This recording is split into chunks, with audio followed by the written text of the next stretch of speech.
Welcome to self study वाला। आज हम देखने वाले हैं 30 मार्च का करंट अफेयर्स।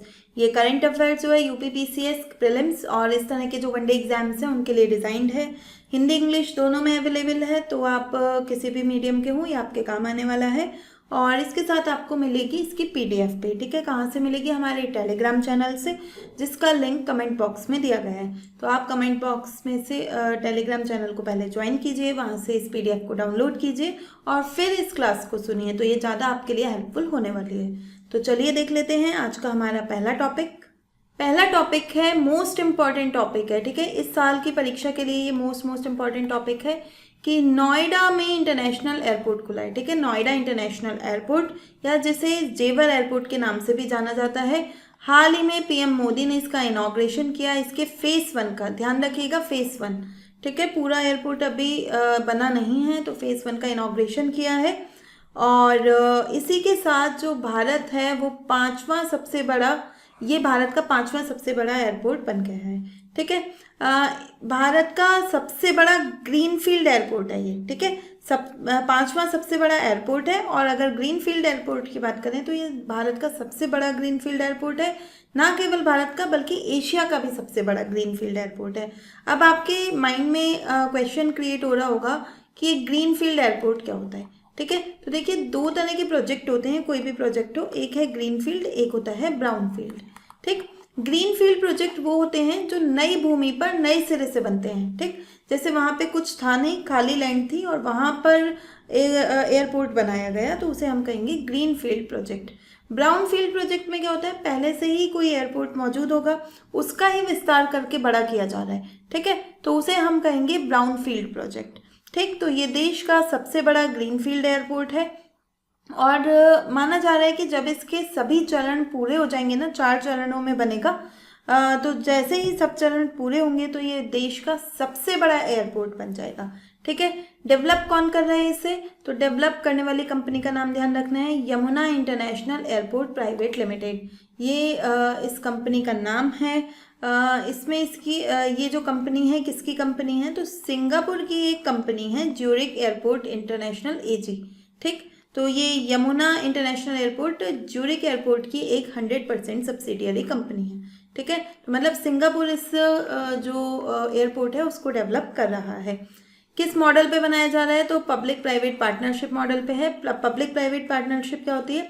पब्लिक मीन्स सरकार इसमें निवेश करेगी, और प्राइवेट मीन्स निजी सेक्टर भी इसमें निवेश करेगा। तो सरकारी और निजी दोनों तरह के निवेश से बना है। कितना निवेश किया गया है?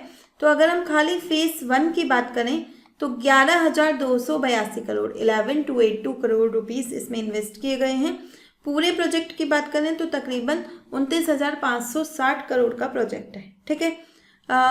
अभी इसका इनॉग्रेशन तो हो गया है, लेकिन जो फ्लाइट्स हैं वो माना जा रहा है कि मिड अप्रैल से चलनी शुरू हो जाएंगी, ठीक है।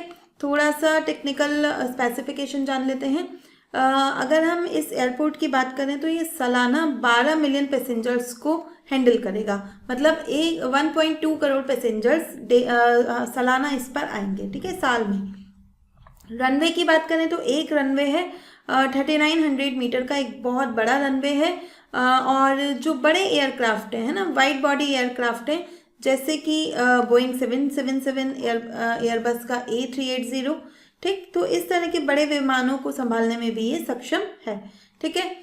एक इसमें सिस्टम है CAT-3B इंस्ट्रूमेंट लैंडिंग सिस्टम। ये क्या सिस्टम है? तो ये हेल्प करेगा कि सभी मौसम में, है ना, कि बारिश है, धुंध है, विजिबिलिटी लो है, कोहरा है, फॉग है, तो कोई भी मौसम हो वहाँ पर जो प्लेन्स हैं उनकी लैंडिंग हो सके, ठीक है। तो ये सिस्टम उसे सुनिश्चित करने वाला है।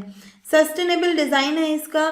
भारत का पहला नेट ज़ीरो एमिशन एयरपोर्ट है, ठीक है, कि जितना भी ये एमिशन करेंगे, कार्बन का उत्सर्जन करेंगे, उतना ही उसे कैप्चर भी कर लेंगे। मतलब टोटल अगर हम देखें, नेट अगर हम देखें, तो ये कोई एमिशन नहीं करने वाला है ये एयरपोर्ट, ठीक है। इसी के साथ इसके कुछ स्ट्रेटेजिक महत्व भी है, रणनीतिक महत्व भी है कि यहाँ पे देखिए, एक बात बताएं ना, जो दिल्ली NCR वाला रीजन है वहाँ पे एकमात्र बड़ा एयरपोर्ट कौन सा है? इंदिरा गांधी इंटरनेशनल एयरपोर्ट, ठीक है। राजधानी में इंटरनेशनल एयरपोर्ट है, तो यहाँ के आसपास जितने भी बड़े एरियाज है ना, तो उन पे अगर फॉरेन से लोग आएंगे तो वो आईजीआई एयरपोर्ट पर ही आते हैं। ठीक, तो इसकी वजह से ये एयरपोर्ट ना बहुत कंजेस्टेड है, बहुत भारी भीड़ आती है यहाँ पे। ठीक है, तो अब एक दूसरा एयरपोर्ट अगर इसके नज़दीक में ही बन जाएगा तो इसको क्या होगा, थोड़ा सा राहत मिलेगी, है ना।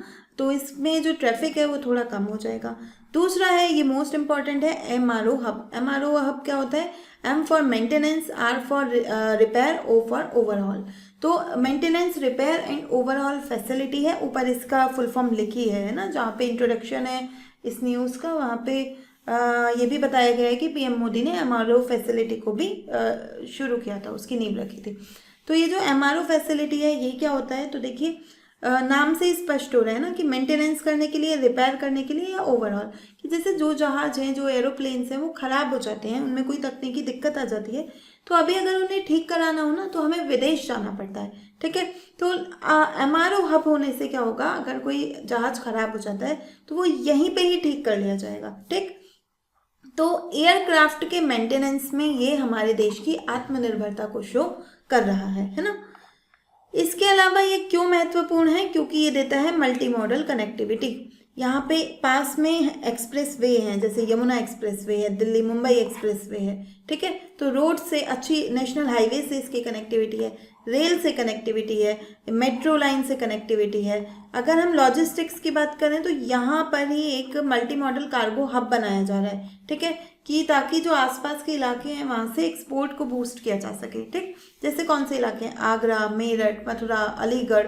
ठीक है, तो यहाँ से अगर हमें एक्सपोर्ट करना है तो वो किया जा सके, इसके लिए कार्गो हब भी बनाया जा रहा है।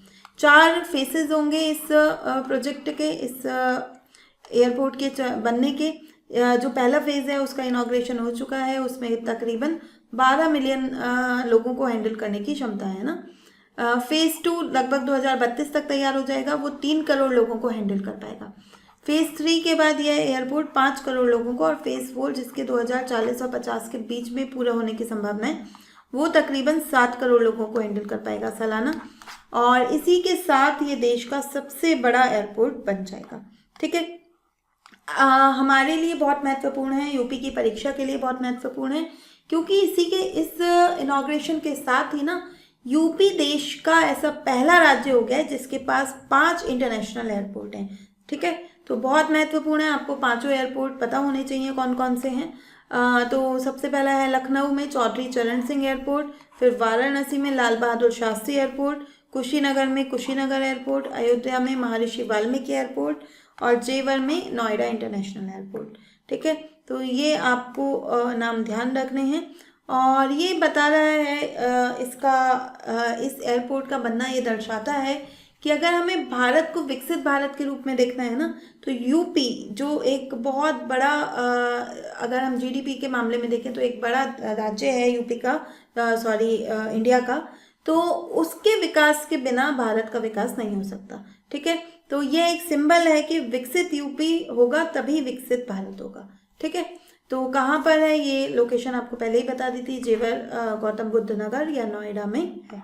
ठीक, तो मे बी क्लियर हो गया होगा, ज़्यादातर चीज़ें फैक्चुअल हैं, है ना। क्वेश्चन क्या आ सकता है, मल्टी स्टेटमेंट टाइप क्वेश्चन आ सकता है इस तरह का।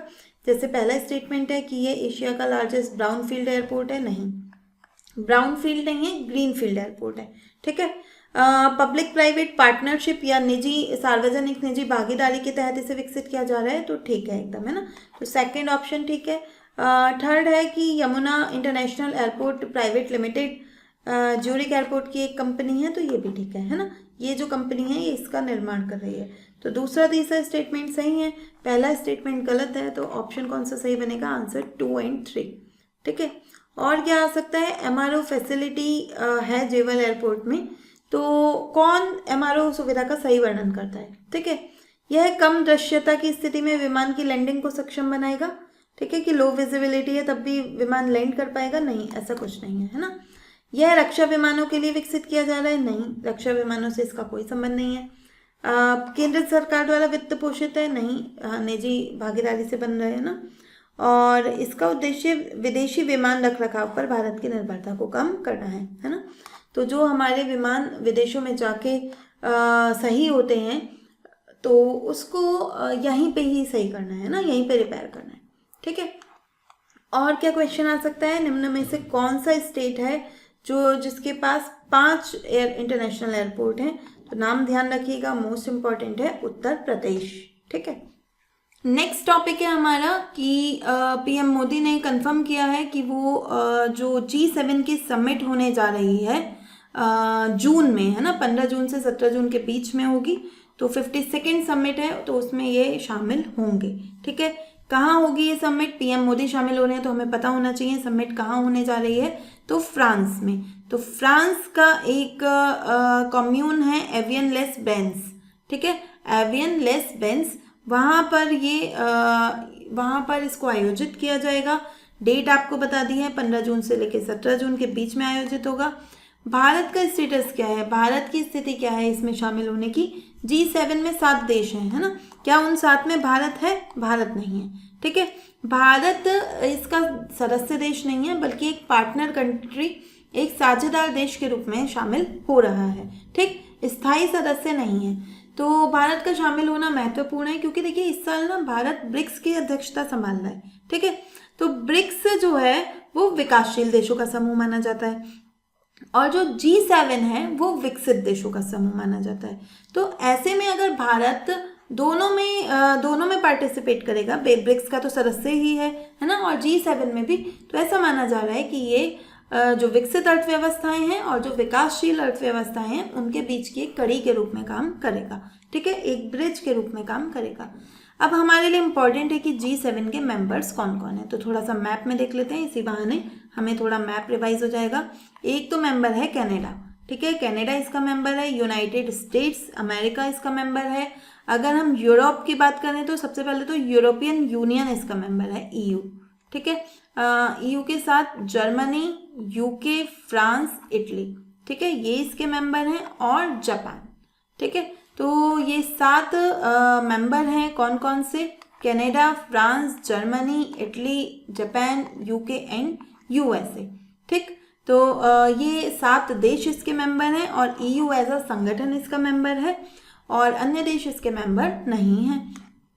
स्ट्रेटेजिक एजेंडा क्या होगा इसमें बातचीत का एजेंडा है कि देखिए ग्लोबली बहुत सारी चीज़ें चल रही हैं ना, एक तेल संकट क्रिएट हो गया है, इसके अलावा भी एक जो ट्रेड वॉर टाइप का चल रहा था अमेरिका और चाइना के बीच में, तो कुल मिला के एक मैक्रो इकोनॉमिक स्टेबिलिटी नहीं है, तो स्थिरता नहीं है, तो वो स्थिरता कैसे लाई जाए, है ना, कैसे इन्फ्लेशन या मुद्रास्फीति को कंट्रोल किया जाए, कैसे आपूर्ति श्रृंखला को मजबूत किया जाए, सप्लाई चेन का इम्बैलेंस खत्म हो, कि जो आवश्यक वस्तुएं हैं जैसे ऊर्जा की सुरक्षा सुनिश्चित हो सके, ठीक है। दूसरा क्या इनका एजेंडा है? मैरीटाइम सिक्योरिटी पे बात करना, समुद्री सुरक्षा। जैसा कि हम देख पा रहे हैं, हम बातचीत कर रहे हैं, आज भी हम बात करेंगे कि समुद्री सुरक्षा में क्या संकट आ गया है ना, तो स्ट्रेट ऑफ हॉर्मुज को ब्लॉकेट कर दिया है, ठीक है। वहाँ पे जो शिप हैं उनके लिए संकट क्रिएट हो गया है, रिस्क क्रिएट हो गया है, कहीं कोई ड्रोन या मिसाइल नहीं गिर जाए, ठीक है। तो ये जो इशू हैं, इन इश्यूज के बीच में कैसे समुद्री सुरक्षा को सुनिश्चित किया जा सकता है। इसके अलावा और क्या बातचीत होगी कि वैश्विक एकजुटता, ठीक है, कि जो इंटरनेशनल फाइनेंशियल आर्किटेक्चर है, ठीक है, जैसे वर्ल्ड बैंक है, IMF है, ये जो फाइनेंशियल आर्किटेक्चर है जिनसे फाइनेंस मिलता है देशों को, तो डेवलपिंग कंट्रीज को अच्छे से सपोर्ट कर पाएँ, उसके लिए हमें इन इंस्टीट्यूशंस में इस आर्किटेक्चर में थोड़े परिवर्तन की आवश्यकता है। तो किस तरह के परिवर्तन हो सकते हैं, क्या किया जाना चाहिए, है ना, तो इन बातों पे चर्चा होगी। और इसी के साथ ये एक नवाचार का वर्ष है भारत और फ्रांस के लिए, ठीक है। 2026 को भारत फ्रांस नवाचार वर्ष के रूप में आगे बढ़ाया जाएगा, ठीक है। तो ये थोड़ी बातें आपको ध्यान रखनी है, मैप ध्यान रखना है। तो 7 देश इसमें शामिल हैं, Canada, US, UK, Germany, Italy, France और जापान, ठीक। क्वेश्चन किस तरह का आ सकता है? फ्रांस होस्ट कंट्री है, सही बात है, जो G7 की प्रेसिडेंसी कर रहा है। The summit will be held in Paris, नहीं, पेरिस में नहीं हो रही है, कहाँ पे हो रही है उसको एक बार फिर से देख लीजिए। एवियन लेस बेंस, ठीक है, ये नाम है इस स्थान पर हो रही है। ठीक है। थर्ड क्या है, India is a participating as a permanent member, स्थायी सदस्य के रूप में पार्ट ले रहा है, नहीं। तो दूसरा गलत है, तीसरा गलत है, केवल पहला ऑप्शन सही, पहला स्टेटमेंट सही है। आंसर रहेगा A1 ओनली। ठीक है। नेक्स्ट क्वेश्चन क्या बन सकता है, इनमें से कौन G7 का सदस्य नहीं है? तो हमने देखा जर्मनी है ना, इटली भी है, और कौन कौन है? अगर हम जर्मनी इटली के साथ यूरोपीय देशों की बात करें तो UK है और फ्रांस है ना। तो ये 4 देश हैं प्लस EU एज अ संस्थान शामिल है ना, ऑर्गेनाइजेशन। तो और जापान भी शामिल है, ऑस्ट्रेलिया इसमें शामिल नहीं है। तो आंसर क्या बनेगा, ऑस्ट्रेलिया। ठीक है। नेक्स्ट टॉपिक है हमारा ऑपरेशन ऊर्जा सुरक्षा। ठीक है। भारतीय नेवी ने शुरू किया है ऑपरेशन ऊर्जा सुरक्षा। किसके लिए है? कि जो भाई इंडिया से जुड़े हुए, इंडिया के लिए जो एनर्जी टैंकर्स आ रहे हैं, है ना, ऐसे जहाज हैं जिसमें क्रूड ऑयल है, LPG है, लिक्विड नेचुरल गैस है ना, LPG लिक्विड पेट्रोलियम गैस और LNG लिक्विड नेचुरल गैस। ठीक है। तो आप यहाँ पे LPG और LNG का अगर आपको डिफरेंस नहीं पता है तो यहाँ पे समझ लीजिए, LPG में ना मेनली ब्यूटेन और प्रोपेन गैस की अधिकता होती है। ठीक है। और जो लिक्विड नेचुरल गैस है उसमें मीथेन की अधिकता होती है। ठीक है। तो यहाँ पे ये एनर्जी टैंकर्स जो आ रहे हैं स्ट्रेट ऑफ हॉर्मुज से, गल्फ ऑफ ओमान से, उनको सुरक्षा प्रदान करना है। ठीक है। तो मेन इसका ये उद्देश्य रहेगा। यहाँ पे मैं आपको एक और बात क्लियर कर दूं, हमने कुछ समय पहले ना एक ऑपरेशन संकल्प पढ़ा था, आपको ध्यान हो तो। ठीक है।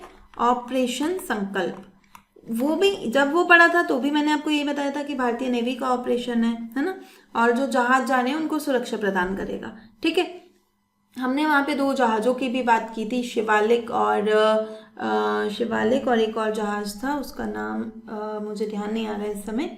ठीक। तो उनको सुरक्षा किस ऑपरेशन के तहत प्रदान की गई थी? ऑपरेशन संकल्प के तहत। तो अब आपके मन में क्वेश्चन उठ रहा होगा कि ऑपरेशन ऊर्जा सुरक्षा और ऑपरेशन संकल्प में क्या अंतर है ना? अंतर कुछ नहीं है, दोनों को नेवी ही सुरक्षा प्रदान करेगी, लेकिन ऑपरेशन संकल्प एक अम्ब्रेला ऑपरेशन है। ठीक है। जिस भी जहाज पे इंडिया का फ्लैग लगा है, वो चाहे कॉमर्शियल जहाज हो, कुछ भी लेकर जा रहा हो, है ना, तो कोई भी वस्तु लेकर जा रहा है, एक्सपोर्ट कर रहा है, इंपोर्ट के लिए वापस लेकर आ रहा है, उन सबको जो सुरक्षा प्रदान की जाएगी वो ऑपरेशन संकल्प के द्वारा। ठीक है। लेकिन उन जहाज़ों में जो ऊर्जा से संबंधित जहाज हैं, जो क्रूड ऑयल लेके जा रहे हैं, जो LPG, उनके लिए ज़्यादा सुरक्षा की ज़रूरत है ना। तो उनके लिए एक स्पेसिफिक अलग ऑपरेशन है, ऑपरेशन ऊर्जा सुरक्षा, नेवी का ही ऑपरेशन है। ठीक है। महत्वपूर्ण क्यों है? क्योंकि देखिए हम जानते हैं कि 60 से 70% LPG हम आयात करते हैं, तेल आयात करते हैं लगभग 80%। तो ऐसे में हमारे देश की ऊर्जा सुरक्षा के लिए आवश्यक है कि वो जो जहाज आ रहे हैं तेल को लेकर, नेचुरल गैस को लेकर, उनकी सुरक्षा सुनिश्चित हो। ठीक है। तो ये ध्यान रखना है, इसमें 5 फ्रंटलाइन वॉरशिप लगाए गए हैं जो उसको सुरक्षा प्रदान करेंगे जहाज़ों को, है ना। उसमें गाइडेड मिसाइल डिस्ट्रॉयर्स भी हैं कि अगर जहाज पे कोई मिसाइल आके गिरती है तो उसके पास में ही शिप चल रहा है जो उस मिसाइल को डिस्ट्रॉय कर देगा। ठीक है। जैसे कौन कौन से ऐसे वॉरशिप्स हैं? INS कोच्चि, INS चेन्नई, है ना। तो इससे आपको पता चल रहा है कि INS कोच्चि और INS चेन्नई का क्या है? वॉरशिप है। ठीक है। युद्धपोत हैं, ठीक, जिनके पास ऐसी मिसाइलें हैं जो मिसाइलों को नष्ट कर सकती हैं। ठीक। इसी के साथ इसमें ना इलेक्ट्रॉनिक वारफेयर सिस्टम भी लगा है। ठीक है। ये क्या है इलेक्ट्रॉनिक वारफेयर सिस्टम? जिससे क्या होगा, युद्धपोत को क्या कर लिया जाता है? तोड़फोड़ की जाती है, ड्रोन से अटैक किया जाता है, तो ऐसी स्थिति में उसको रोकने में सक्षम होगा। ठीक है। यहाँ पे हाइड्रोग्राफिक चार्ट का यूज़ किया जाएगा, ये हमारे काम का नहीं है। ठीक है। क्वेश्चन क्या पूछा जा सकता है कि ऑपरेशन ऊर्जा सुरक्षा किस ऑर्गेनाइजेशन ने शुरू किया है? तो इंडियन नेवी ने। ठीक है। नेवी का ऑपरेशन है, ध्यान रखना है। स्ट्रेट ऑफ हॉर्मुज किस किस को कनेक्ट करती है ना, ये मैप मैं आपको कई बार बना के दिखा चुकी हूँ। ठीक है। ये है हमारी हॉर्न ऑफ अफ्रीका। ठीक है। हॉर्न ऑफ अफ्रीका के ऊपर जाते हैं तो ये आता है हमारा जो अरेबियन पेनिनसुला है, अरब पेनिनसुला, वो आता है। फिर इससे यहाँ पे ये जो है, ठीक है, ये है स्ट्रेट ऑफ हॉर्मुज या हॉर्मुज जल डमरू मध्य, ठीक है। ये किस किस को जोड़ता है, तो यहाँ पे है फारस की खाड़ी, ठीक, या गल्फ ऑफ पर्शिया, और यहाँ पे है गल्फ ऑफ ओमान, ठीक है। ओमान की खाड़ी और फारस की खाड़ी, इन दोनों को ये जोड़ता है। तो पर्शियन गल्फ को किससे जोड़ रहा है, ये गल्फ ऑफ ओमान से, ठीक है। यहाँ का ये जो एरिया है ना, यहाँ पे दो देश हैं, ये है यमन, ये है ओमान। तो ओमान से जुड़ी हुई गल्फ है तो उसका नाम है गल्फ ऑफ ओमान, तो नाम ध्यान रखना है, ठीक है। ये जो मैप है ना वेस्ट एशिया का, जो अभी अगले 1 साल में जितने भी पेपर होने वाले हैं उसके लिए मोस्ट इम्पॉर्टेंट है, इसीलिए हम इसे बार बार देख रहे हैं, है ना। आपने देखा होगा प्रीवियस कुछ दिनों से हम इसे कंटिन्यूसली देख रहे हैं, ठीक। नेक्स्ट टॉपिक जो है हमारा वो भी इससे मिलता जुलता है ना। हाउती जो समूह है उन्होंने जो इजराइल है वहाँ पे किया है बैलिस्टिक मिसाइल से अटैक, ठीक है। हाउती समूह कहाँ पर है, तो यमन में, है ना। यमन देश अभी उसको देखेंगे कहाँ पे है, तो यमन में ये हाउती ग्रुप एक्टिव है। तो उन्होंने एक अटैक किया है, क्यों किया है, कारण क्या बताया है, तो देखिए जो ईरान है, लेबनान है, इराक है, ये सब हाउदी समूह के ना, हाउदी भी एक शिया समूह है, ठीक है। तो हाउदी समूह के फ्रेंडली कंट्रीज हैं। तो ये कह रहे हैं कि तुम हमारे दोस्तों पे अटैक करोगे, इजराइल से कह रहे हैं तुम हमारे दोस्तों पे अटैक करोगे तो हम भी तुम पे अटैक करेंगे, ठीक है। और तुमने जो सर्वोच्च नेता थे खामनेई, ठीक है, वो इनके भी जो स्पिरिचुअल गुरु थे वो माने जाते थे, ठीक है। जो पूरे शिया कम्युनिटी के, हमने देखा भी था कि शिया कम्युनिटी जो विश्व भर में शिया कम्युनिटी थी उसने धरने प्रदर्शन किए थे, है ना। तो उससे आहत हैं ये लोग और इन्होंने इजराइल पे अटैक किया है बैलिस्टिक मिसाइल से। कहाँ पर अटैक किया है, तो इजराइल के जो पोर्ट सिटी है इलाट, वहाँ पे अटैक किया है। और इसी के साथ एक इजराइल की न्यूक्लियर रिसर्च सेंटर है बीर शेबा, ठीक है, तो वहाँ पे अटैक किया है। इससे पहले भी न्यूक्लियर रिएक्टर पे अटैक हो चुका है, आप बताएंगे कौन सा रिएक्टर था वो, ठीक है। हमने अभी 2-3 दिन पहले देखा है कि एक और बार उस समय ईरान ने किया था, ठीक है। तो ईरान ने अटैक किया था, तो आप बताएंगे कौन सा वो न्यूक्लियर रिएक्टर था। अब कौन सा है, बीर शेबा, और पोर्ट सिटी है इलाट, ठीक है। तो यहाँ पे इलाट का वो आपको ध्यान रखना है ना, ये पूछा जा सकता है। अभी इसकी लोकेशन बताऊंगी कहाँ पर है, ठीक है। तो यहाँ पर इस पर अटैक हुआ, हालांकि नुकसान कोई नहीं पहुंचा क्योंकि इजराइल का जो एयर डिफेंस सिस्टम है, ठीक है, क्या नाम है उसका, एरो, ठीक है। एरो, आयरन डोम, ये उसके एयर डिफेंस सिस्टम है, multi layer air defence system है। तो उसने सक्सेसफुली उसको इंटरसेप्ट कर दिया, उसको रोक दिया बीच में ही, ठीक है। जैसे कि एक मिसाइल जा रही थी, दूसरी मिसाइल इजराइल ने छोड़ी और बीच में ही इसको ख़त्म कर दिया, ठीक है। तो इसे कहते हैं इंटरसेप्शन, या बीच में ही उसे रोक दिया गया। लेकिन कुल मिला के जो कहा जा रहा है कि एक सिरा तो अस्थिर था ही, अब उसका प्रभाव दूसरे सिरे पर भी दिख रहा है, ठीक है। तो जो बाबल मांडव स्ट्रेट है, अभी हम हॉर्मुज स्ट्रेट के संकट से तो उबर नहीं पाए थे, लेकिन उसके साथ ही जो बाबल मांडव स्ट्रेट है अब वो भी संकट में घिर गई है, ठीक है। तो अब हम बाबल मांडव स्ट्रेट को देखते हैं कि क्या है। यहाँ पे इसकी लोकेशन देखिए, तो स्ट्रेट ऑफ हॉर्मुज तो हमने अभी ही देखा है ना, पर्शियन गल्फ और गल्फ ऑफ ओमान को कनेक्ट करती है। बाबल मांडव है यहाँ पे, ठीक है। यहाँ पर है ये, यहाँ पे देखिए ये जो इजराइल है ना, तो इसका जो इलाट पोर्ट है वो इस जगह पर है, ठीक है। ये जो सदर्न इलाका है यहाँ पे है इलाट पोर्ट, यहाँ पर इसने अटैक करने की कोशिश की, ठीक। तो ये बाबल मांडव एक चौक पॉइंट है। चौक पॉइंट क्या होते हैं कि बहुत संकरा रास्ता है ना, जिसे आसानी से बंद किया जा सकता है। किस किस को जोड़ता है, तो यहाँ से रेड सी को, और किससे, अडन की खाड़ी, ठीक है, गल्फ ऑफ अडन। वो किससे जोड़ता था, straight of Hormuz, Persian gulf को ओमान की खाड़ी से, ठीक है। यहाँ पे है अडन की खाड़ी।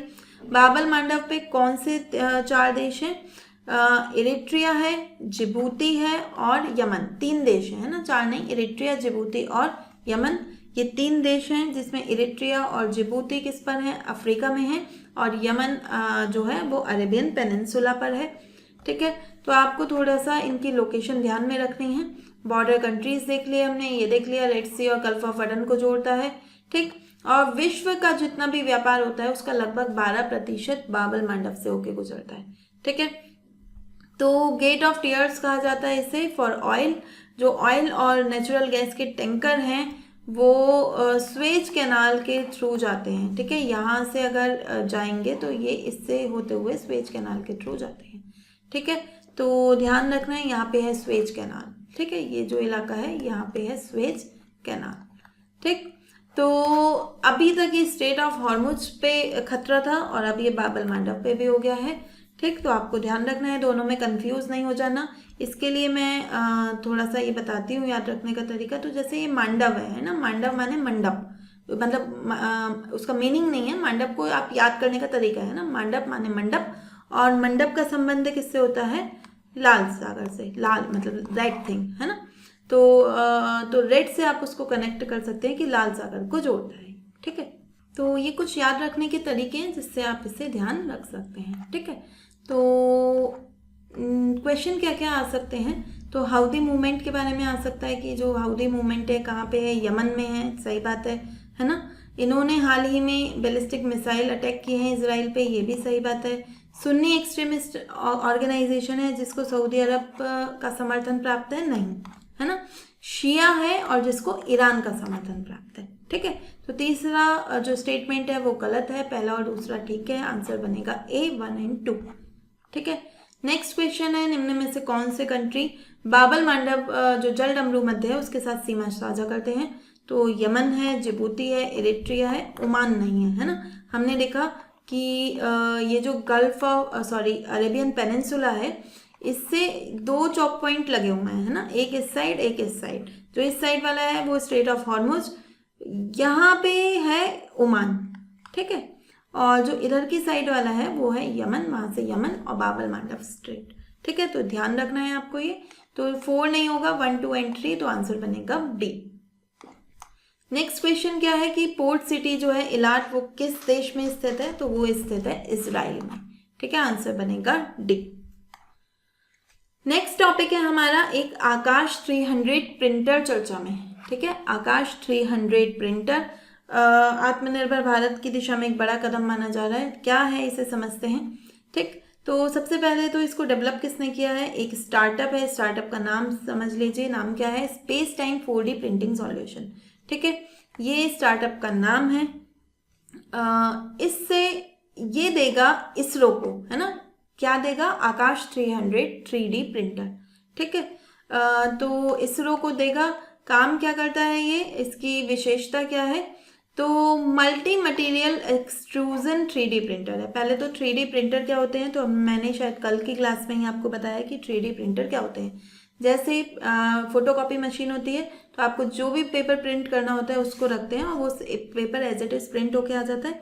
तो सेम ऐसे ही 3D प्रिंटर काम करते हैं। आप उस प्रिंटर में मटेरियल डालिए और जो भी आकृति आपको चाहिए होती है वो बन के आ जाती है, ठीक है, उस मटेरियल के थ्रू।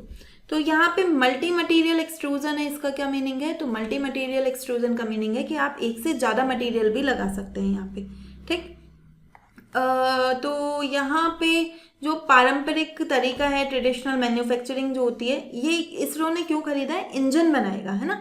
कल ही हमने इंजन पढ़ा है, ठीक है, अग्निकुल का इंजन। अग्निकुल जो एक स्टार्टअप है, उसने देश का क्या, विश्व का पहला 3D इंजन बनाया था, ठीक है। उसका नाम बताएंगे आप मुझे कमेंट बॉक्स में, तो क्या नाम है उसका। तो इसरो भी अब 3D प्रिंटिंग से इंजन बनाना चाहता है, तो उसने 3D प्रिंटर लिया है, उसका नाम है उस प्रिंटर का आकाश 300। मल्टी मटेरियल एक्सट्रूजन प्रिंटर है, मतलब एक साथ बहुत सारे मटेरियल डाल सकते हैं और अलग अलग मटेरियल से अलग अलग चीज़ें बना देगा ये, ठीक है। जो ट्रेडिशनल मेथड होता है उसमें क्या होता है कि जो हम अलग जो इंजन के पुर्जे हैं ना उनको अलग अलग बनाते हैं, ठीक है, और फिर बाद में उनको असेंबल कर देते हैं, जोड़ देते हैं, ठीक। लेकिन उससे क्या होता है, उसको जोड़ने में बहुत ही कॉम्प्लेक्स प्रक्रिया है और फिर महीनों लग जाते हैं। उससे बचने के लिए कि आसान तरीका है कि 3D प्रिंटर से उस इंजन को बना लिया जाए, ठीक है। तो इसरो ऐसा करना चाह रहा है, तो उसने एक ये प्रिंटर लिया है, ठीक। क्वेश्चन क्या आ सकता है कि 3D प्रिंटर में मल्टी मटेरियल एक्सट्रूजन शब्द का क्या अर्थ है ना। तो केवल धात्विक सामग्री का उपयोग करके प्रिंटिंग करना, नहीं, ये इसका मीनिंग नहीं है ना। बिना गर्मी के अनुप्रयोग के प्रिंटिंग करना, कि हीट एप्लीकेशन ना हो, ऐसा भी नहीं है, हीट की आवश्यकता होती है ना। केवल बायोडिग्रेडेबल सामग्री का उपयोग करना, इससे कोई मतलब नहीं है मल्टी मटेरियल का। एक ही प्रिंट में एक साथ कई सामग्रियों का प्रयोग करना, ये आंसर रहेगा, ठीक है। तो आंसर बनेगा D, simultaneous use of multiple material in a single print. ठीक है, हाल ही में चर्चा में रहा आकाश 300 क्या है ये पूछा जाए तो एक रॉकेट लॉन्चर है? नहीं। देखिए, सरफेस टू सरफेस मिसाइल है, यहाँ पे आप ना इससे थोड़ा सा कंफ्यूज हो सकते हैं, ये नहीं है। एक जो सरफेस टू एयर मिसाइल है आकाश सिस्टम, आकाश मिसाइल, ठीक, तो वो मिसाइल है लेकिन वो खाली आकाश है ना, ये आकाश 300 है, तो ये क्या है, एक 3D प्रिंटर है, तो ध्यान रखना है, आंसर बनेगा सी। ठीक है, नेक्स्ट टॉपिक है हमारा काम ब्रेन रिपोजिटरी। ठीक है, काम ब्रेन रिपोजिटरी क्या है? एक तरह का ओपन सोर्स डिजिटल रिपोजिटरी है जिसमें हम बहुत सारा डेटा कलेक्ट करेंगे। ठीक है, डेटा किस चीज़ से जुड़ा हुआ? जो साइकेट्रिक डिसऑर्डर्स होते हैं, है ना, जो मानसिक डिसऑर्डर्स हैं उनसे जुड़ा हुआ जो डेटा है उसको इकट्ठा करेंगे। उस डेटा का क्या यूज़ करेंगे? उससे स्टडी करेंगे, अध्ययन करेंगे। अभी देखिए क्या है, आप जैसा कि जानते हैं कि भारत में ना जो फिजिकल हेल्थ है उस पर तो काफ़ी ध्यान दिया गया है ना, लेकिन मेंटल हेल्थ पे चर्चा बहुत कम है। ठीक है, तो मेंटल हेल्थ के इश्यूज को नकार दिया जाता है, उनको एक जो जगह मिलनी चाहिए वो नहीं दी गई है, और उन पे अध्ययन नहीं किए गए, है ना, उनका डेटा नहीं इकट्ठा किया गया। तो हमें जब भी ऐसा कोई डेटा चाहिए होता है तो हम किस पे डिपेंड होते हैं? जो वेस्टर्न डेटा है ना, जो वेस्टर्न इंस्टीट्यूट हैं, पश्चिमी इंस्टीट्यूट्स हैं, उन्होंने जो अपने यहाँ पे स्टडी की है तो उनका डेटा हम पे है, तो हम उसके आधार पर अपने लोगों का इलाज करते हैं। ठीक है, मानसिक बीमारियों का। लेकिन हमारे यहाँ के लोगों की मानसिक संरचना उनसे भिन्न होगी, है ना, साइकोलॉजी उनसे भिन्न होगी। तो हमें क्या चाहिए कि हमारे यहाँ के लोगों का हमें क्या चाहिए कि हमारे यहाँ के लोग कैसा सोचते हैं, क्या करते हैं, उनमें इन तरह की जो समस्याएं हैं वो कैसे डेवलप हो रही हैं, क्या कोई जेनेटिक संबंध है या नहीं है। ठीक है, तो ये सारे जो भी सवाल हैं इनका क्या किया जाएगा? इनका डेटा इकट्ठा किया जाएगा, उस डेटा को इस रिपोजिटरी में रखा जाएगा, जिस तक जैसा कि है ओपन रिपोजिटरी, तो सभी लोगों की पहुंच होगी, जो भी चाहे उसका अध्ययन कर सकता है। ठीक है, तो इसको जो निमहंस का सेंटर है बेंगलुरु में, वहाँ पे इसको लॉन्च किया गया है, और एक फिलैंथ्रोपिस्ट है रोहिणी नीलेकनी, उनके द्वारा इसको इनॉग्रेट किया गया। ठीक, निमहंस क्या है? तो निमहंस का नाम ध्यान रखना है, national institute of mental health and neuro sciences. ठीक है, तो ये जो रिपोजिटरी है इसको कौन कौन बना रहा है इस रिपोजिटरी को? तो एक तो निमहंस और एक है ये NCBS-TIFR, national centre for biological sciences, ये दोनों मिलकर इस रिपोजिटरी को तैयार करेंगे। फुल फॉर्म क्या है? फुल फॉर्म है क्लिनिकल, फुल फॉर्म नहीं कहना चाहिए कि एक तरह से ये जो काम है ना, काम ब्रेन, तो काम ब्रेन में C स्टैंड्स फॉर क्लिनिकल, है ना, क्लिनिकल को दर्शाता है, A advanced, L longitudinal, M model data set of brain.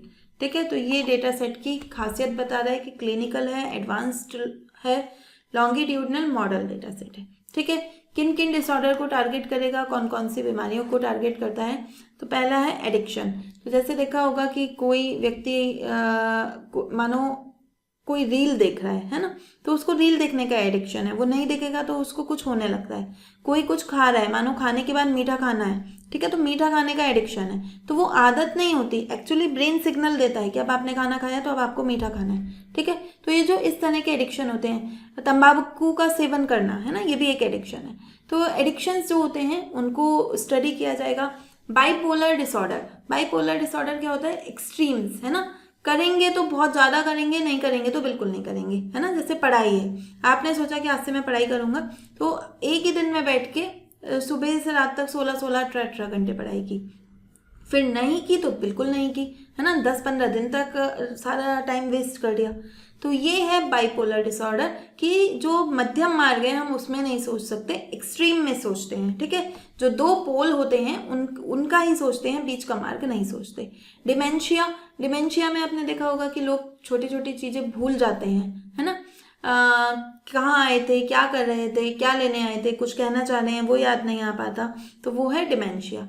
ठीक है, एक OCD है, ऑब्सेसिव कंपल्सिव डिसऑर्डर, है ना। आपने देखा होगा कि कुछ लोगों को होता है कि ये चीज़ ऐसे रखी है तो ऐसे ही होनी चाहिए, ऐसे नहीं होगी तो कुछ नुकसान कर सकती है। ठीक है, तो उन्हें हर समय डर लगा रहता है और वो चीज़ों को एकदम सिस्टमेटिक वे में ही रखना चाहते हैं, है ना, जबकि प्रैक्टिकली वो पॉसिबल नहीं है, तो उसे कहते हैं ओसीडी।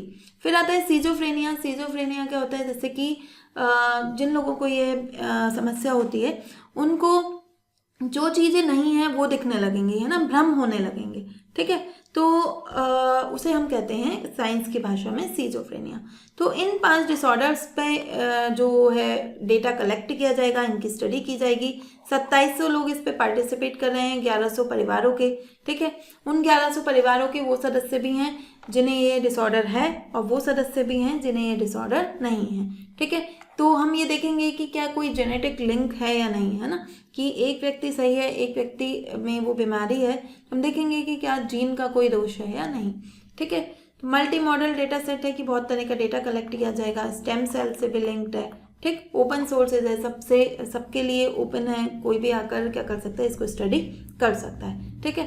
हालांकि ऐसा नहीं है कि प्राइवेसी का ध्यान नहीं दिया जाएगा, प्राइवेसी के साथ, ठीक है, देश दुनिया के लोग इस पर स्टडी कर सकते हैं, ठीक है। तो क्वेश्चन क्या बन सकता है, अगर हम बात करें कि जो statement multi statement type question है उसकी, तो पहला स्टेटमेंट ऐसा दिया जा सकता है कि देश का पहला ओपन सोर्स डिजिटल रिपोजिटरी है फॉर मेजर साइकेट्रिस्ट डिसऑर्डर, है ना, तो ठीक है। निमंस में लॉन्च की गई है, ये भी ठीक है। ये डायमेंशिया, सीजोफ्रेनिया जैसे डिसऑर्डर पे फोकस करती है, ये भी ठीक है। तो आंसर बनेगा 1, 2 एंड 3 डी, ठीक है। नेक्स्ट टॉपिक है हमारा स्वॉट satellite, surface water and ocean topography, ठीक है। स्वॉट सैटेलाइट नासा का सैटेलाइट है, नासा ने इस पर एक मैप जो है मैप प्रस्तुत किया है, जारी किया है, और उसमें दिखाया है कि समुद्र का तल कैसा है, ठीक है। और समुद्र तल का एक बहुत अच्छा सा नया और बहुत ज़्यादा जानकारी, जो ट्रेडिशनल जानकारी हमें जनरली मैप से मिलती है, उससे ज़्यादा जानकारी जो है नासा ने इस स्वॉट सैटेलाइट को यूज़ करके प्रदान की है, ठीक है। तो एक अच्छा कदम माना जा रहा है। तो ये स्वॉट सैटेलाइट किसका सैटेलाइट है, तो नासा का, और फ्रांस की एक संस्था है, जो मतलब फ्रांस की जो स्पेस एजेंसी है CNES, उसके कंट्रीब्यूशन से, उसकी पार्टनरशिप से तैयार हुआ है। 2022 में इसे लॉन्च किया गया था स्पेस एक्स के फाल्कन 9 रॉकेट के माध्यम से। 21 दिन में पृथ्वी का चक्कर लगाता है, पृथ्वी के लगभग 90% हिस्से को स्कैन कर लेता है, ठीक है। कार्य प्रणाली क्या है, तो देखो जो जनरली तो क्या होता है ना कि हम बस उसका चित्र खींच लेते हैं ना, फोटो क्लिक कर लेते हैं, लेकिन ये ऐसा नहीं करता। ये क्या करता है कि जो पानी की ऊंचाई है, मतलब वो कोई किसी जगह पे पानी ऊंचा है, नीचा है, ठीक है, लहरें किस तरह से चल रही हैं, जो भी ऊंचाई में हल्के छोटे बहुत परिवर्तन हो रहे हैं, उसको बहुत ही सूक्ष्मता से उसका अध्ययन करता है, उनको मापता है, और फिर बहुत सटीक वो पिक्चर प्रदान करता है, ठीक है। तो जनरली जब सैटेलाइट से पिक्चर क्लिक की जाती है, फोटो क्लिक की जाती है, तो वो 500 मीटर से जो छोटी आकृतियां हैं ना, उनको नहीं पहचान पाता, ठीक है। लेकिन इसने जो ऐसे ही पानी की ऊंचाई को माप के जो स्टडी की है, तो ये 500 मीटर से छोटी जो उससे कम रेंज की आकृतियां हैं, उनको भी दिखाया है इसने उस मैप में। यही वजह है कि जो रिजोल्यूशन है, इमेज का रिजोल्यूशन, मतलब एक अच्छे रिजोल्यूशन वाली इमेज प्रदान की है, जो पहले से काफ़ी बेहतर है, ठीक है। हमारे लिए ये सब नहीं पूछा जाएगा, हमें पूछेगा कि जो स्वॉट है किसका सैटेलाइट है, तो US का और फ्रांस का, है ना, दोनों का, नासा का और फ्रांस का एक प्रोजेक्ट है, पार्टनरशिप में सैटेलाइट है। क्या किया है इसने, ये पूछ लेगा, या फिर इसकी फुल फॉर्म। तो फुल फॉर्म है surface water and ocean topography, पहला ही आंसर सही है, ठीक है। नेक्स्ट टॉपिक है सरस्वती सम्मान, ठीक। सरस्वती सम्मान किसे मिला है, तो जो एक बंगाली लेखक हैं राम कुमार मुखोपाध्याय, ठीक है, 35वां सरस्वती सम्मान उन्हें प्रदान किया गया है। क्या होता है ये सरस्वती सम्मान, तो ज्ञानपीठ पुरस्कार जो देश का सबसे बड़ा साहित्यिक पुरस्कार है, उसके बाद दूसरा सबसे बड़ा साहित्यिक पुरस्कार इसे माना जाता है। क्या भारत सरकार देती है, नहीं, भारत सरकार नहीं देती, के बिरला फाउंडेशन देता है, ठीक है। हर साल के बिरला फाउंडेशन इसे देता है। तो 35वां सम्मान इस बार दिया गया है।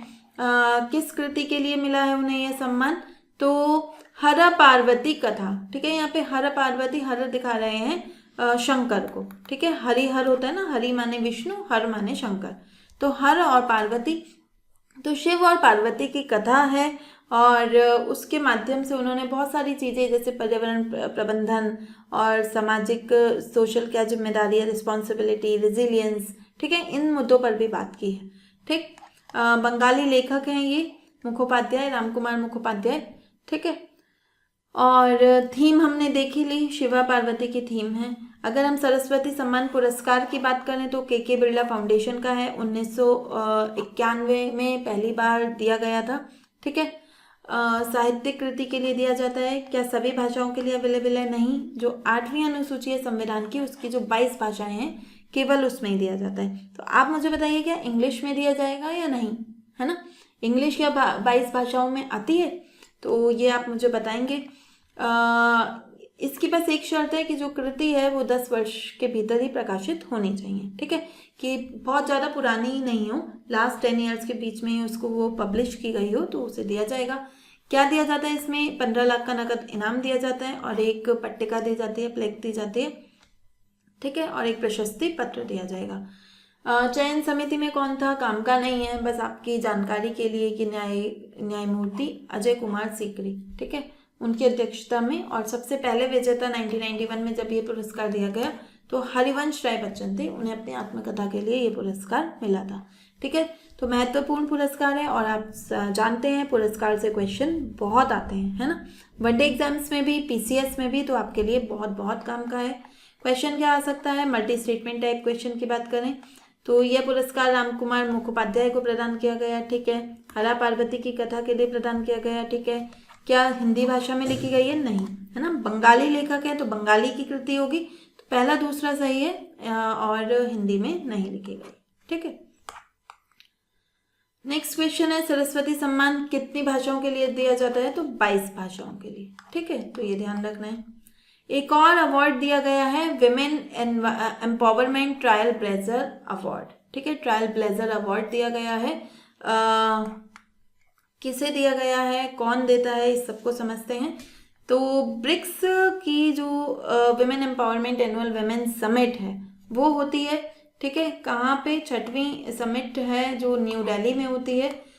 तो थीम क्या है इस समिट की? थीम है vice women in innovation, science, leadership, innovation and entrepreneurship. दूसरी बार इनोवेशन नहीं आएगा, ठीक है, एक ही बार, ये 2 बार रिपीट हो गया है। तो women in innovation, science, leadership and entrepreneurship, ये इसकी थीम है, ठीक है। किसको मिला है ये अवार्ड? तो मिला है कल्पना सोरेन को, ठीक है, कल्पना मुर्मू सोरेन। किसकी पत्नी है? जो झारखंड के सीएम हैं हेमंत सोरेन, उनकी पत्नी है, ठीक है, झारखंड की एमएलए हैं और सीएम की पत्नी है, ठीक है। क्यों इन्हें ये सम्मान दिया गया है? क्योंकि जैसे आप जानते हैं कि मुर्मू है ना, तो संताल कम्युनिटी खुद एक जो जनजातीय समूह है उससे जुड़ी हुई हैं। तो ग्रामीण क्षेत्रों में और जनजातीय क्षेत्रों में ना उन्होंने जो महिलाओं का नेतृत्व और महिलाओं का विकास है उसके लिए बहुत सारे काम किए हैं। मेनली उन्होंने जो फोकस किया है ना वो सेल्फ हेल्प ग्रुप पे, ठीक है। एक मैया सम्मान योजना जैसी पहल चलाई है, ठीक है, मैया सम्मान योजना, जिसमें उन्होंने अभी तक क्या होता था ना, जो सरकार की योजनाएं हैं वो ऐसा है कि महिलाओं को सिर्फ कुछ लाभ दे दो, है ना, तो उन्हें लाभार्थी से उन्होंने उद्यमी बना दिया कि सेल्फ हेल्प ग्रुप से आपको अब लाभ नहीं दिया जाएगा, आपको बस थोड़ी हेल्प की जाएगी और आप अपने पैरों पे खड़े हो, है ना, आप अपना उद्यम खुद चलाओ, अपने चीज़ों को मार्केट तक पहुंचाओ, जो भी आपका हुनर है, ठीक है, उसको साकार करो, तो बस उतने में आपकी मदद की जाएगी, आपको कोई नकद लाभ इस तरह से नहीं दिया जाएगा। तो उन्होंने ऐसे चीज़ जो सेल्फ हेल्प ग्रुप हैं उनको मजबूत किया, ठीक है, तो उसके लिए उन्हें ये अवार्ड दिया गया है, ठीक है। इसके साथ इस शिखर सम्मेलन में एक मिशन शक्ति सेट लॉन्च हुआ, ठीक है। इसमें क्या करेगा शक्ति सेट कि जो स्पेस एक्सप्लोरेशन है ना, जो अंतरिक्ष का क्षेत्र है उसमें या अंतरिक्ष की जो प्रौद्योगिकी है, टेक्नोलॉजी है, उस क्षेत्र में महिलाओं की भागीदारी बहुत कम है, तो वो बढ़ाने के लिए ये प्रयास है, ठीक। एक शी फॉर हर है, तो ये एक पुस्तक है ना, स्मारक पुस्तक, तो बस थोड़ा सा ध्यान रखना है, बाकी ज़्यादा काम की नहीं है। एग्जाम में क्या क्वेश्चन आ सकता है कि ये जो अवार्ड है ये ब्रिक्स CCIWE सम्मेलन में प्रदान किया गया, ठीक है। ये मुंबई में आयोजित हुआ था, नहीं, नई दिल्ली में आयोजित हुआ है, ठीक है, तो ध्यान रखना है। कल्पना मुर्मू सोरेन को प्रदान किया गया, ये ठीक है। तो दूसरा स्टेटमेंट गलत है, पहला और तीसरा सही है, आंसर बनेगा C 1 और 3, ठीक है।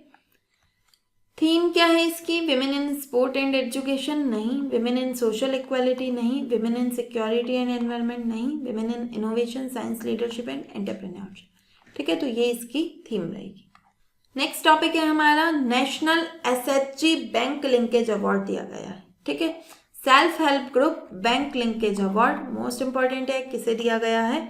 तो मिनिस्ट्री ऑफ रूरल डेवलपमेंट ने दिया है, जो हमारा ग्रामीण विकास मंत्रालय है वो ये अवार्ड देता है, हर साल देता है, ठीक है।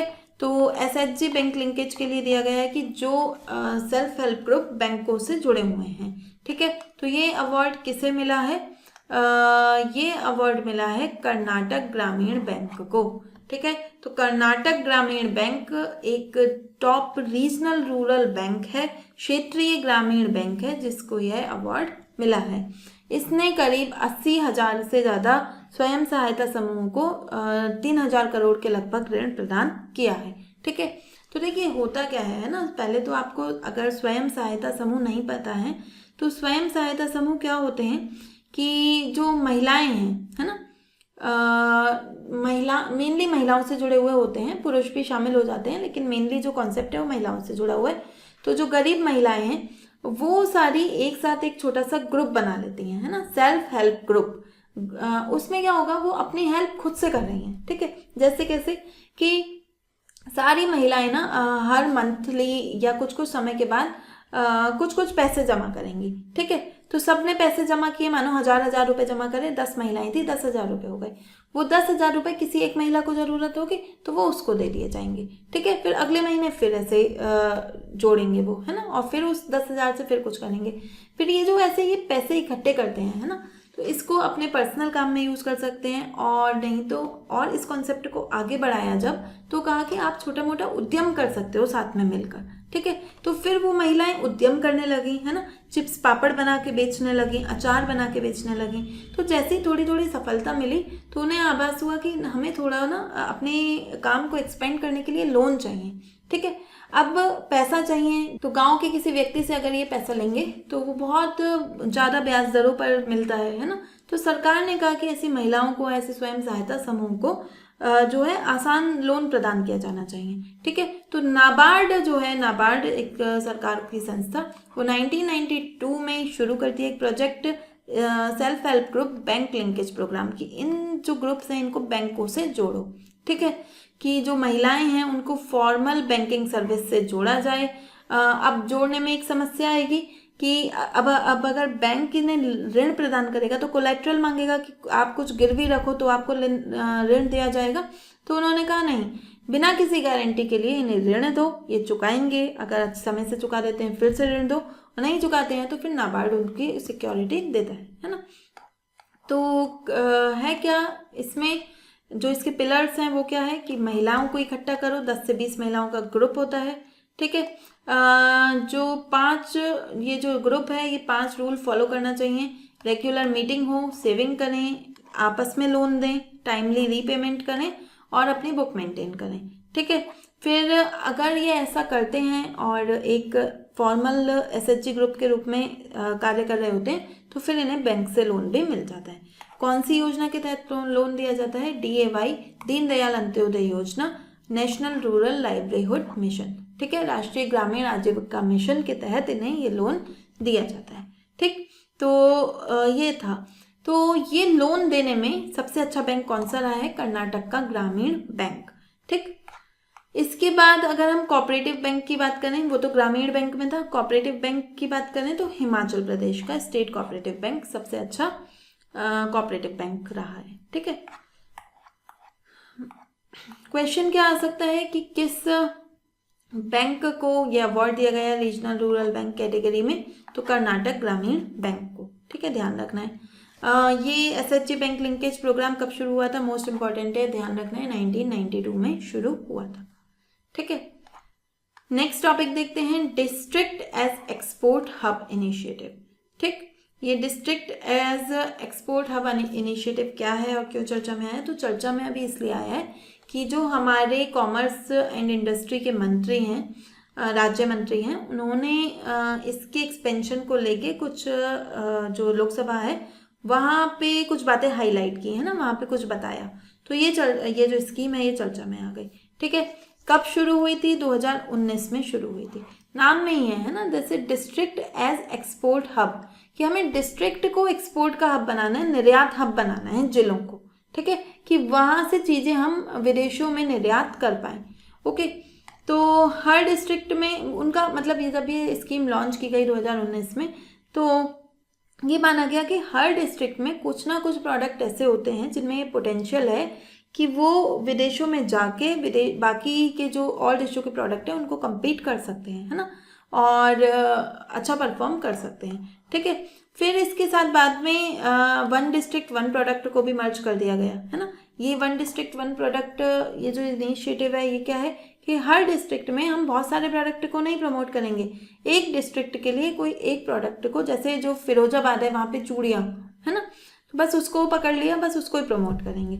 ठीक, तो यहाँ पे इसको भी इसके साथ मर्ज कर दिया गया। और एक्सपोर्ट को प्रमोट करने के लिए क्या किया गया, एक स्टेट एक्सपोर्ट प्रमोशन कमेटियां बनाई गई, डिस्ट्रिक्ट जिलों के लिए ऐसी कमेटियां बनाई गई, जिला निर्यात संवर्धन समितियां पूरे देश में है ना, विभिन्न जिलों में है। ठीक है, एक्शन प्लान्स बनाए गए, जो 590 डिस्ट्रिक्ट हैं उनके लिए एक्शन प्लान्स बनाए गए, उनमें से तकरीबन 250 डिस्ट्रिक्ट उन प्लान को फॉलो भी कर रहे हैं और जो उत्पाद है उनको निर्यात कर रहे हैं। ठीक है, नोडल मिनिस्ट्री कौन सी है? तो नोडल मिनिस्ट्री है ministry of commerce and industry. उसकी एजेंसी कौन है? तो directorate general of foreign trade या विदेशी व्यापार महानिदेशालय इसकी नोडल एजेंसी है। ठीक है, क्वेश्चन क्या आ सकता है? यही पूछ लेगा सिंपल सा, है ना, कि नोडल एजेंसी क्या है, कौन है? तो डीजीएफटी इसकी नोडल एजेंसी। नेक्स्ट क्वेश्चन क्या है, नेक्स्ट टॉपिक क्या है? Verified app label initiative. ठीक है, ये क्या है? वेरीफाइड ऐप लेबल इनिशिएटिव किसने शुरू किया है ये पूछा जा सकता है, क्या है ये पूछा जा सकता है। ठीक है, मैं आपको पहले बताती हूँ। जैसे आपको ना अगर ट्रेडिंग करनी है, ठीक है, जो स्टॉक एक्सचेंज है वहाँ पे ट्रेडिंग करनी है, शेयर्स खरीदने हैं, तो आप कैसे खरीद सकते हो? आपको एक ऐप डाउनलोड करना होगा। ठीक है, और उस ऐप के थ्रू हम ट्रेडिंग कर सकते हैं, ये जो अलग अलग स्टॉक एक्सचेंज है। ठीक है, जैसे उनमें से एक कंपनी है जिरोधा, तो जिरोधा का ऐप डाउनलोड कीजिए और उसके थ्रू आप ट्रेडिंग कर सकते हैं, सॉरी बार बार ट्रेनिंग आ रहा है, ट्रेडिंग कर सकते हैं। ठीक है, कि शेयर खरीद सकते हैं, शेयर बेच सकते हैं। ठीक, ये काम कर सकते हैं। अब क्या हुआ कि शेयर मार्केट में तो लोग बहुत बहुत पैसा लगाते हैं, तो लोगों ने क्या किया, जो स्कैमर्स हैं तो उन्होंने क्या किया कि ऐसे क्लोन ऐप बना दिए, मतलब कि झूठे ऐप बना दिए, नकली ऐप। ठीक है, तो जिरोधा नाम से ही उसके जैसे दिखने वाला नकली ऐप बना दिया। अब व्यक्ति ने असली जिरोधा तो नहीं डाउनलोड किया, वो दूसरा जो नकली जिरोधा था उसको डाउनलोड कर लिया। अब उसको डाउनलोड करने में जैसे ही उसने शेयर खरीदने के लिए पैसे पेमेंट किए, उसके बाद वो ऐप क्या हो गया, डिसेबल हो गया, है ना, गायब हो गया एक तरह से। ठीक, तो ऐसे बहुत सारे केसेस आ रहे थे जिसमें जो ऐसे बड़ी कंपनियां हैं जैसे जिरोधा, ग्रो, एंजल वन, ये जो बड़ी कंपनियां हैं इनके क्लोन ऐप बना लिए स्कैमर्स ने। ठीक है, तो अब जनता को कैसे पता चले कि कौन सा ऐप असली है, कौन सा ऐप नकली है? तो ये जो सेबी है, सेबी कौन है? जो इस जो वित्तीय बाजार है उसको नियंत्रित करता है ना, रेगुलेट करता है, नियमित करता है ना, नियंत्रित नहीं कहना सही रहेगा, नियमित करता है, विनियामक है।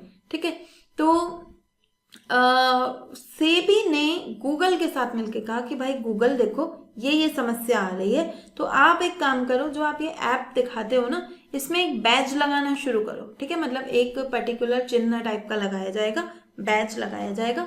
अगर वो चिन्ह आपके जिरोधा के अकाउंट पे है तो वो असली है, अदरवाइज नकली है। ठीक है, तो एक साइन है ताकि इन्वेस्टर्स पहचान पाएं कि कौन सा ऐप असली है, कौन सा नकली है। ठीक है, तो ये थी न्यूज़। क्वेश्चन क्या आ सकता है कि वेरीफाइड ऐप लेबल इनिशिएटिव किस क्षेत्र से संबंधित है? तो फाइनेंशियल मार्केट या वित्तीय बाजार से संबंधित है ना। अभी तो आसान लगती हैं चीज़ें, है ना, क्योंकि हम तुरंत ही जो टॉपिक है उसके पढ़ने के बाद तुरंत ही क्वेश्चन कर रहे होते हैं। ठीक, लेकिन सोचिए जब साल भर के टॉपिक सारे मर्ज हो जाएंगे, ठीक है, फिर ये पूछा जाएगा कि ऐप लेबल किससे संबंधित है, तो याद नहीं आएगा। ठीक है, तो ये यही कारण है कि मैं बार बार कहती हूँ चीज़ों को रिवाइज करते रहिए। ठीक है, ताकि वो एग्जाम में इजीली याद आ पाए। ठीक, नेक्स्ट और लास्ट टॉपिक है हमारा आज का कि जो ट्रम्प हैं उन्होंने उनके सिग्नेचर होंगे यूएस की करेंसी पर। तो ऐसा पहली बार होने जा रहा है कि किसी राष्ट्रपति के सिग्नेचर होंगे यूएस की करेंसी पर। ठीक है, जो मतलब वहाँ के नोट डॉलर्स होते हैं उन नोटों पर ट्रम्प के हस्ताक्षर होंगे। ठीक, तो ऐसा पहली बार होने जा रहा है ना। ऐसा क्यों कर रहे हैं? ट्रिक को बने हुए 250 वर्ष पूरे होने जा रहे हैं, तो वहाँ तो उस अवसर पर ये दिखा रहे हैं कि इकोनॉमिक प्रोग्रेस को शो करने के लिए राष्ट्रपति के हस्ताक्षर होने चाहिए। ठीक है, तो अब हमारे लिए क्वेश्चन है कि अभी किसके हस्ताक्षर होते हैं, है ना। तो अभी होते हैं एक तो जो ट्रेजरी सचिव हैं उनके हस्ताक्षर होते हैं, और जो यूएस ट्रेजरर हैं कोषाध्यक्ष हैं उनके हस्ताक्षर होते हैं। 1861 से ये शुरू हुआ था कि 2 लोगों के हस्ताक्षर होंगे, जो ट्रेजरी सचिव हैं उनके और अमेरिकी कोषाध्यक्ष के। तब इन कोषाध्यक्ष के हस्ताक्षर को हटा दिया, ट्रेजरी सचिव के तो होंगे और साथ में किसके होंगे? ट्रम्प के या प्रेसिडेंट के हस्ताक्षर होंगे। ठीक है, तो ध्यान रखना है ये पहले जो $100 के बिल्स हैं वो जो जून से आ जाएंगे। ठीक है, जून से मार्केट में आ जाएंगे, तो ऐसा माना जा रहा है। तो आपसे क्वेश्चन क्या पूछा जा सकता है कि मल्टी स्टेटमेंट टाइप आ सकता है ना, कि डोनाल्ड ट्रम्प के सिग्नेचर दिखाई देंगे यूएस की करेंसी पर। तो सही बात है, पहली बार ऐसा हो रहा है, ये भी सही है ना। और यूएस के ट्रेजरी सेक्रेटरी के से साइन रिमूव किए जा रहे हैं? नहीं, ट्रेजरर के, है ना, ट्रेजरी सेक्रेटरी के नहीं। तो आंसर क्या बनेगा? 1 and 2 only, answer will be C. ठीक, तो यहाँ पर हमारा आज का लेक्चर समाप्त होता है। उम्मीद करती हूँ आपका लेक्चर पसंद आया होगा और मिलते हैं कल के लेक्चर में। ठीक, थैंक यू।